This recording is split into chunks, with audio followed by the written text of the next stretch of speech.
안녕하십니까. 만화공인중개사의 저자 이용훈입니다. 오늘은 부동산세법 문제풀이 11강 시간으로서 101번부터 110번 문제를 함께 풀어보도록 하겠습니다. 자, 지금부터 101번 문제 시작하겠습니다. 101번. 재산세의 물납에 대한 설명 중 옳지 않은 것은 1번. 재산세의 납부세액이 1천만 원을 초과하는 경우에 물납 가능하다. 맞는 설명입니다. 두 번째. 물납의 신청은 납부기한 10일 전까지 해야 된다. 자, 요 10일 전 중요합니다. 물납의 신청은 납부기한 10일 전까지 해야 한다. 이게 맞습니다. 세 번째, 물납의 신청은 납세 의무자가 해당 지방자치단체장에게 신청해야 한다. 그렇죠. 해당 그 과세권자에게 신청해야 되는 겁니다. 4. 지방자치단체장은 물납 신청을 받은 날부터 10일 이내에 납세 의무자에게 그 허가 여부를 서면으로 통지해야 한다. 예, 서면으로 알리는 건 맞습니다. 근데 요때는 10일이 아니라 요건 5일입니다. 5일. 아까 2번에서 물납의 신청은 납부기한 10일 전까지 한다고 맞는데, 그럼 지방자치단체장이 그 납부기한 10일 전까지 신청을 받았으면 통지해 주는 거, 그 허가 여부 통지는 5일 이내 해줘야만 나머지 5일 동안 납부기한 때 만약 허가를 안 해준다면 돈으로 내야 될 것이고, 세액을 허가해주면 그 나머지 5일 기간 동안에 물납을 할 수 있는 시간을 줘야 되기 때문에 5일입니다. 자, 근데 10일이라고 했습니까? 틀렸습니다. 5번. 물납 허가 부동산의 가액은 재산세 과세 기준을 현재 시가에 의하며 토지는 개별 공시지가에 의하며 건물은 시가 표준액에 의한다. 맞습니다. 다 오고 하나만 X야. 옳지 않은 걸 보니까 101번은 4번이 정답이 되겠습니다. 다음 102번 문제를 같이 보도록 하겠습니다. 재산세의 분납, 아까 101번 문제는 물납이었고 이거는 분납, 나눠서 내는 겁니다. 분납에 대한 설명 중 옳지 않은 것은 1번. 재산세의 납부세액이 500만 원을 초과하는 때 분납이 가능하다. 맞습니다. 500만 원 초과. 500만 원까지는 분납 못하고 그냥 내야 됩니다. 2번. 재산세를 분납하고자 하는 자가 납부기한 10일 전까지 신청서를 제출해야 한다. 자, 납부기한 10일 전까지는 아니고 이거는 납부기한 내에 신청서를 제출하면 됩니다. 나눠서 내는 거기 때문에. 자, 그래서 이게 X. 3. 분납 신청 시 지방자치단체장은 이미 고지한 납세고지서를 수정 고지하여 납기 내에 발부할 납세고지서와 분납 기간에 납부할 납세고지서로 고지해야 한다. 맞습니다. 두 개로 나눠줘야 됩니다. 영수증을. 그래야 따로따로 분납을 할 수 있기 때문에. 4. 분납의 경우 지방자치단체장은 납부할 세액의 일부를 납부기한이 경과한 날부터 45일 이내에 분납하게 할 수 있다. 예, 분납 기한을 얘기해 준 겁니다. 5번. 납부세액이 1천만 원 이하인 경우에는 500만 원 초과 금액을 분납할 수 있고, 그러니까 예를 들어서 800만 원이라면 납부할 세액이 500만 원은 납부기한에 납부하고 나머지 초과 금액 300만 원을 납부기한 내에 분납하게 한다. 이 얘기입니다. 또 납부세액이 1천만 원을 초과인 경우에는 해당 세액의 50% 이하의 금액을 분납할 수 있다. 최대 50%라는 거지, 꼭 50%를 분납한다는 건 아닙니다. 50% 이하이기 때문에. 그러니까 최대로 한다면, 예를 들어서 납부세액이 2천만 원이라면, 자, 1천만 원 초과했으니까 해당 세액의 50% 이하의 금액이니까 600만 원, 400만 원 이렇게 분납하게 할 수도 있고, 만약에 분납 금액을 최대 50%니까 500이라고 한다면 앞에 거 500만 원, 500만 원 이렇게 분납하게 할 수도 있다는 얘기입니다. 그러나 분납하는 거를 600만 원, 700만 원 이렇게 50% 초과해서 분납하게 할 수는 없다 이 얘기. 50% 이하니까. 맞는 설명이 되겠습니다. 다 오고 하나만 X. 옳지 않은 걸 고르니까 101번은 2번이 정답이 되겠습니다. 103번. 재산세의 납기에 대한 설명 중 옳지 않은 것은 1. 재산세의 과세 기준은 매년 6월 1일로 한다. 맞습니다. 2. 토지분 재산세 납기는 매년 9월 16일부터 9월 30일까지로 한다. 맞습니다. 3. 건축물, 선박, 항공기의 재산세 납기는 매년 7월 16일부터 7월 31일로 한다. 맞습니다. 4. 주택분 재산세 납기의 경우 50%는 7월 16일부터 7월 31일까지로 하고 50%는 9월 16일부터 9월 30일까지로 한다. 맞습니다. 5. 4의 경우 산출세액이 20만원 이하 시 조례에 의해 납기를 7월 16일부터 7월 30일로 일시에 부가 징수 가능하다. 20만원이 아니라 요거는 10만원입니다. 10만원. 10만원. 그래서 X.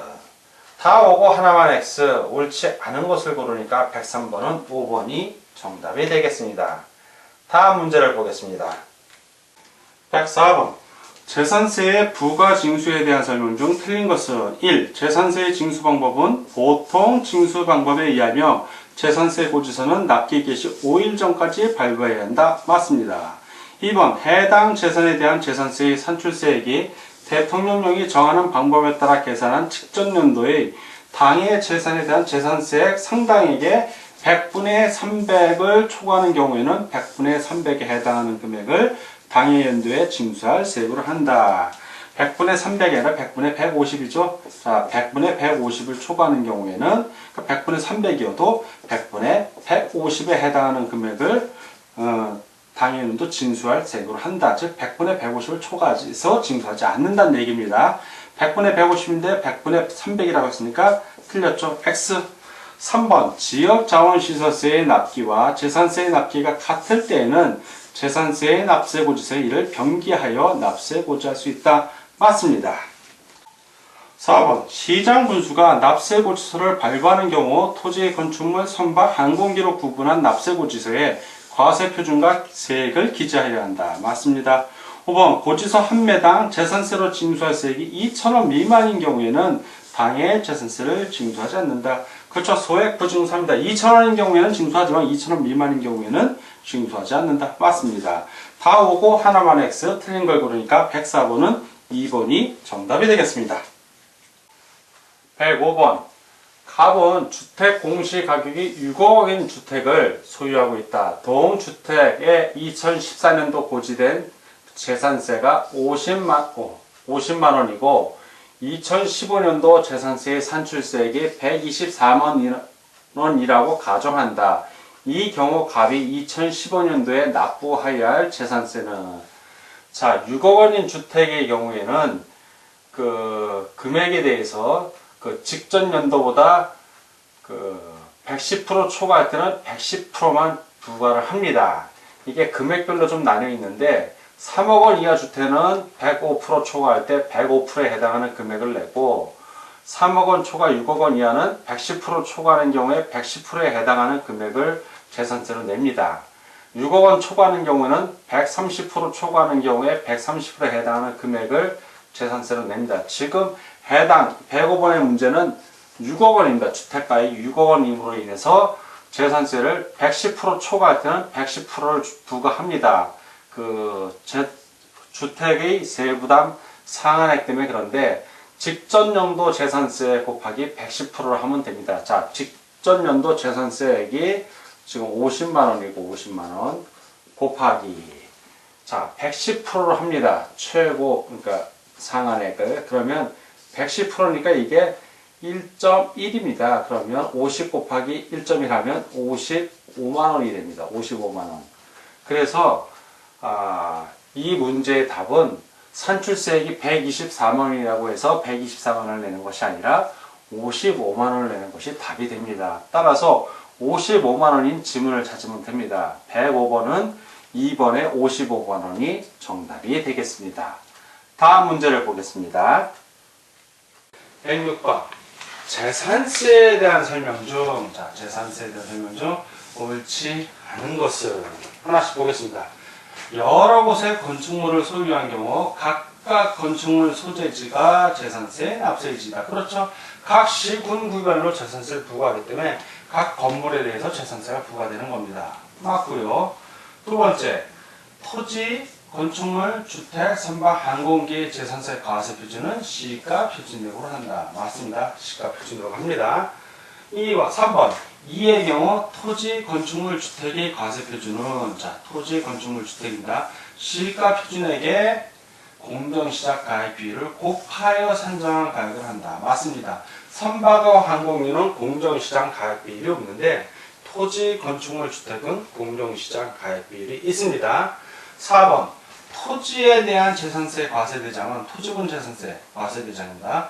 종합합산 과세대상, 별도합산 과세대상, 분리과세대상으로 구분한다. 글자나 생각하고 구분한다. 맞습니다. 5번 동일한 재산에 대하여 둘 이상의 세율이 해당되는 경우에는 그 중에서 높은 세율입니다. 낮은 세율이 아니라 높은 세율을 적용합니다. X네요. 다 오고 하나만 X. 옳지 않은 것을 고르니까 106번은 5번이 정답이 되겠습니다. 다음 107번 문제를 보도록 하겠습니다. 107번 토지에 대한 재산세 과세대상 중 분리과세대상 토지에 해당하지 않는 것은 분리과세는 두 개가 있죠. 하나는 저율, 또 하나는 고율입니다.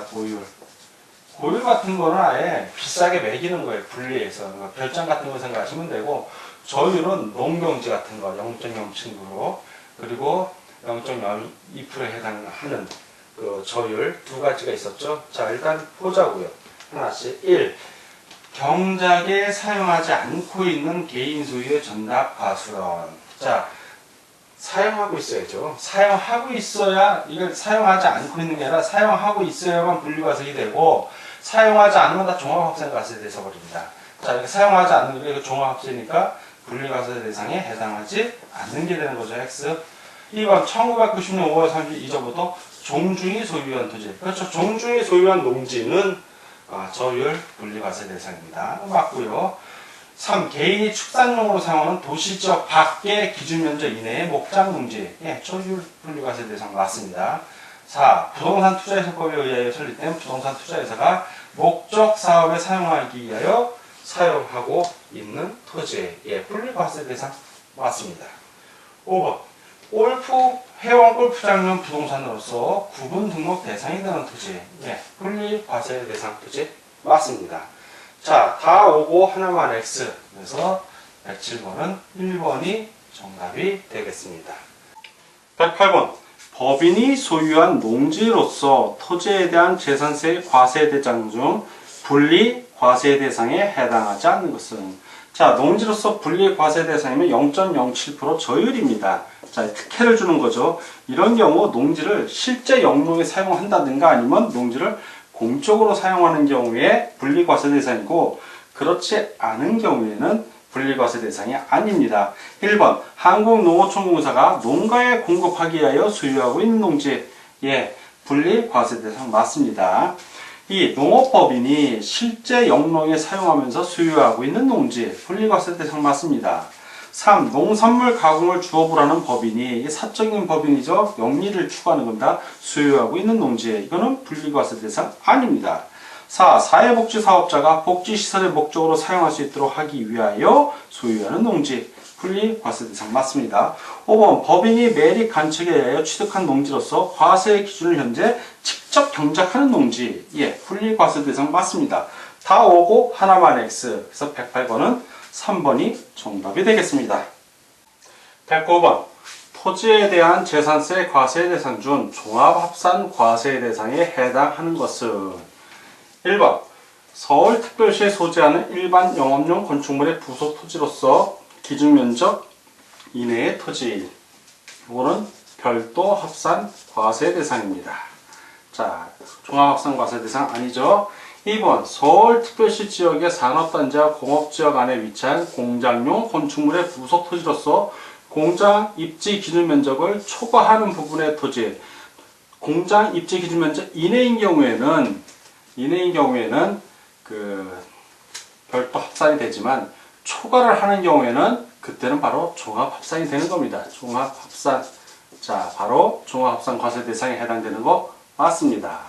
3번 일반 영업용 건축물로서 시가 표준액의 당해 부속 토지, 시가 표준액의 100분의 5에 미달하는 건축물의 부속 토지 등 그 건축물의 바닥 면적을 제외한 부속 토지.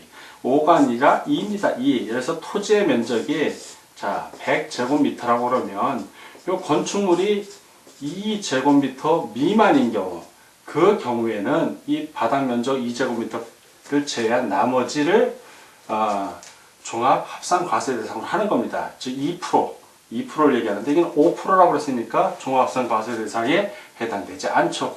X. 4번 특별시, 광역시, 시지역의 도시지역 안의 개발제한구역과 녹지지역 안의 개인 소유 농지. 이거는 분리과세 대상입니다. 분리과세 대상. 자, 분리과세 대상 앞에서 종합합산과세 대상이 아닙니다. 5번 일반 영업용 건축물의 부속토지로서 건축물의 바닥 면적의 용도지역별 적용비율을 곱하여 산정한 면적 이내의 토지. 자, 면적 이내이기 때문에 이때는 별도 합산과세 대상 토지가 됩니다. 자, 그래서 종합합산과세 대상 토지가 아니죠. 다 X고 하나만 종합합산과세 대상이니까 109번은 2번이 정답이 되겠습니다. 10번 토지에 대한 재산세 과세 대상 중 종합합산과세 대상이 아닌 것은, 자, 종합합산과세 대상은 아닌 거예요. 1. 위법적 건축물의 부속토지. 자, 종합합산 맞습니다. 2. 시지역의 상업지역 안에 상가 건물 부속토지에서 기준면적을 초과하는 부분의 토지. 종합합산 맞습니다. 3. 고급 오락장용 토지. 별장용 토지하고 고급 오락장용 토지, 이런 것들은 고유의 분리과세 대상이죠. 고유 분리과세 대상. X입니다. X.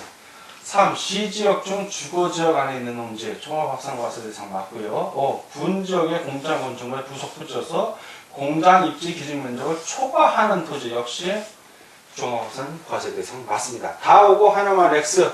110번은 그러니까 3번이 정답이 되겠습니다. 자, 지금까지 부동산 세법 문제풀이 11강의 시간이었고 101번부터 110번 문제를 함께 풀어봤습니다. 오늘도 문제 푸느라고 수고 많으셨습니다. 다음 시간에 뵙겠습니다. 감사합니다.